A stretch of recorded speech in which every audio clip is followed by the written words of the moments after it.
Il problema, un grosso problema appunto sarà ovviamente i posti che rimarranno liberi e saranno consegnati a supplenti, soprattutto nelle scuole di secondo e primo grado, e poi effettivamente il problema per i docenti di sostegno. La prima campanella del nuovo anno scolastico suonerà per gli studenti veneti l'11 settembre e come un copione che si ripete puntuale ad ogni avvio delle lezioni si deve fare i conti con i vecchi problemi. La carenza di docenti da un lato e dall'altro la crescente domanda degli studenti con la conseguente mancanza di aule per ospitarli.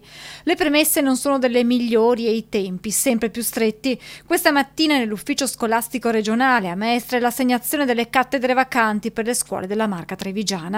Difficile al momento, spiega Marta Viotto della FLC CGIL, dare numeri precisi su quante saranno quelle non attribuite, ma resta il nodo legato ai posti di ruolo che rimarranno scoperti per assenza di candidati. Bisogna avviare urgentemente il concorso per le scuole secondarie di secondo grado.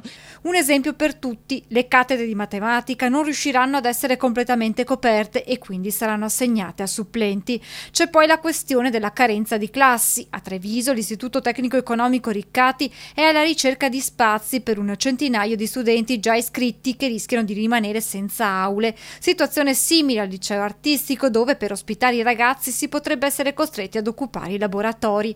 Ma c'è un'ulteriore questione che impensierisce il sindacato. Il direttore dell'ufficio scolastico regionale quindi non ci sarà più, sarà un posto vacante e speriamo che questo non impedisca nel procedere con alcuni provvedimenti. Non abbiamo bisogno di aspettare come dire, che qualcuno si assuma la responsabilità nel firmare i provvedimenti.